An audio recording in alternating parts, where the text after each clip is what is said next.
now proceed with the assessment station. These are my top tips for you on the examination. Okay, my top tips on the examination, and of course, the common mistakes. So the first tip is you do not need to wash your hands 1,000 times. Okay? I know during your practice for the guys who's preparing for the examination, I know whenever you touch something, you're washing your hands. If you revisit the marking criteria for assessment, hand hygiene was only mentioned twice. Do you agree? Yeah? Hand hygiene was only mentioned twice. Because why? Because it's before and after touching the patient. Because remember on the examination during assessment, you will never leave your patient. Okay? I know in the ward, in reality, in the ward, you have 7 patients. But on the examination, you will be looking after a patient in a private room.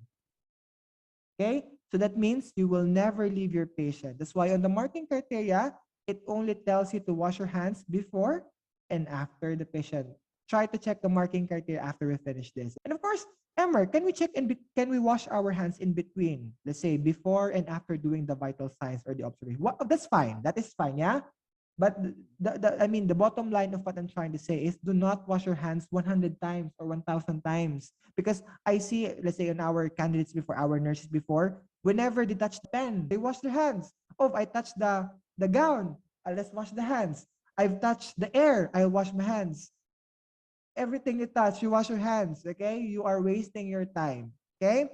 Do not complicate the examination. So my best tip, probably you can wash your hands before and after touching the patient. You can do it in between as well. That's fine. That is safe to say. Yeah. You can do it in between, probably before and after taking your vital sign. And that is it. Remember, when you're doing the hand hygiene, you must do it properly at any point. You are not doing it properly at just at the beginning. Because sometimes I do recognize some of the nurses are just doing it properly at the beginning. But the quality of the hand hygiene diminishes as you go along. Okay? So always remember that. Okay? I will now proceed. So another tip for me is do not spend a lot of time reading the scenario. Okay? On your assessment station, you will be given the overview. I hope you know the overview now. Okay? The overview contains the scenario on the examination. And trust me, the actual overview in the examination is long. It's very long. You need to read it very fast. You can obtain the information directly from your patient. Got it? You can obtain further information directly from your patient. That is why you're doing an assessment. Okay? Any information that you require, you can ask it directly from your patient. Next, make sure to talk to your patient. Okay? I know this one is obvious, but you have to talk to your patient. If the patient has a concern, do not dodge the concern. Let's say you're doing an A2 assessment. In between, the patient tells you, "Oh, nurse, where is my dog?" So do not dodge the conversation. Of course, remember my first slide. Again, do not just stick with your script. Of course, you have to respond accordingly to your patient. Let's say, what if your patient tells you, "Nurse, I'm afraid of dying," and then you're doing your airway. Remember, it should be patient-centered care. You talk to your patient and show your communication skills. It's obvious, we know that, but I just have to say it. Manage your time wisely. One of my tips is when you're practicing for examination, of course, you'll be given 20 minutes. Try to practice, let's say, 15 minutes left. You should know what you should be doing. Let's say 10 minutes left. I should be doing this. 5 minutes left. I should be starting my documentation and finishing my news chart. Okay? So remember that. You have to manage your time. Whenever you practice, you have to look on the clock. By 15 minutes remaining, you should be doing this. 10 minutes remaining, you should be doing this. Because can you imagine? You only have 2 minutes left and you're just about to start the pulse rate and respiration. You have to say your prayers, you will not make it. Okay? So you will not make it. So you have to manage your time wisely. My next tip is be systematic. All right? So I know I've been receiving a lot of questions. Emer, can we do blood pressure first? Can we do all the vital signs first before we do A2 assessment? Of course not. Why? That's why we moved to an A2 assessment. So your assessment would be systematic. So let's start with airway, with breathing, with circulation, etc. Of course, do not perform blood pressure when you're doing airway. Okay, I hope that makes sense. Yeah. Of course, you need to be structured and systematic because if you're just doing the vital signs first and do the A2 assessment, um, what's the difference between the old examination and the new examination? Yeah. This structure is really helpful once you work in your clinical areas. You will appreciate how much knowledge you've learned from your OSCE. So we will be discussing A2 assessment next week. So please, if you're interested with that, please do register with our next webinar. Next is focus on your results and your documentation. Again, most of the fails for assessment is because of wrong documentation. Normally on the examination, the top portion of the news chart has already been completed. I don't know if you know that information, guys. The top part of the news chart has already been done, which includes the patient's full name, date of birth. If not, I might be wrong. If not, if it's empty, of course, as you practice, you have to write the patient's full name, date of birth. A lot of people failing the examination, it's because of not completing the news chart properly. One scenario is you can still come up with the same or the correct news score, but you might fail the examination because of placing the dot on the wrong box. You might still get the correct news score, but you might still fail because of putting the dot on the wrong box. Because if you think about it, there are 3 boxes for 0. Yeah, there are like couple of boxes for each scoring. That will result to a fail. Okay, so guys, my tip for your news when you're doing this or your MUS or your PHQ9, once you've obtained enough information from your patient examination, you need to stop there and focus on your documentation. We don't want to fail because of not writing the date, the time, or anything. Yeah, probably 70% of fails on assessment station is because of incomplete or wrong documentation, which includes the calculation of news score, the escalation, etc. Next, I will now move to planning. My top tips for planning. I think I only have 3 slides for planning. So please write legibly and clearly.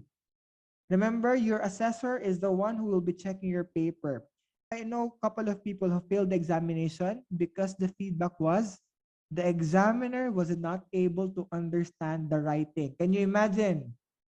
It's like you're writing a hieroglyphic and no one could decipher what the hieroglyphic is. I know my handwriting is the worst. To be honest, if you've seen my handwriting, um, it's the worst. But what I did on my examination, I really improved on my handwriting because again, you are not there to explain your answer.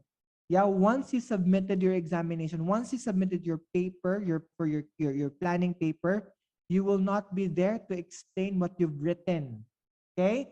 We don't want to fail the examination because the examiner cannot decipher whatever you've written on your paper. Okay? So always remember that. If you're part of the club like me with the bad handwriting club, please practice writing your paper under pressure. Okay? Because I know some of you probably you have a good, nice handwriting, but once the pressure kicks in, the stress, the examination, it will be like this, the one on your screen. Okay? Next, do not create your own problem. There are a couple of people who failed the examination because they wrote a problem which is non-existent. Okay? Example, on the scenario, it tells you what's written on the scenario. The patient experienced shortness of breath.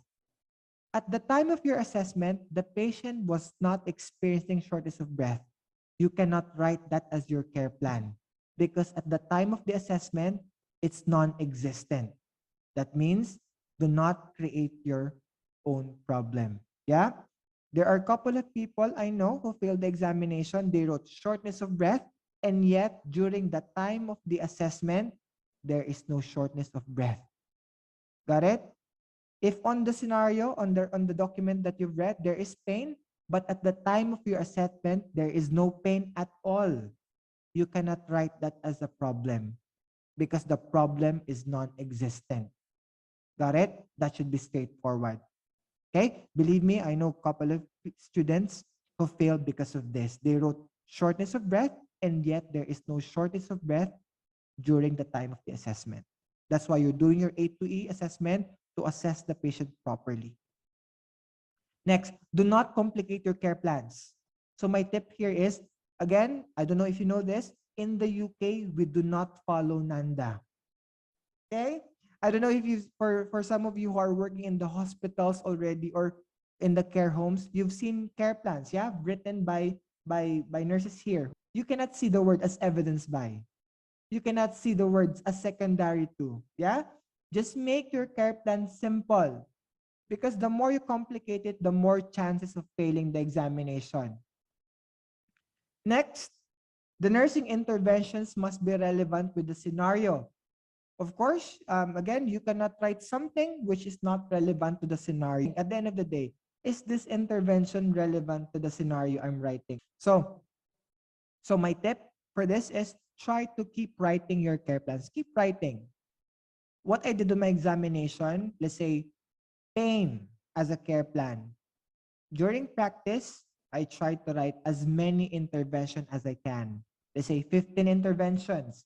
And on the day of the examination, I only selected intervention which is meaningful and relevant to the patient. Got it? Let's say the intervention talks about shortness of breath. Of course, remember guys, there are different reasons why patient experiences shortness of breath. Yeah? And of course, the interventions might vary. Okay? The interventions might vary depending on what's causing the shortness of breath.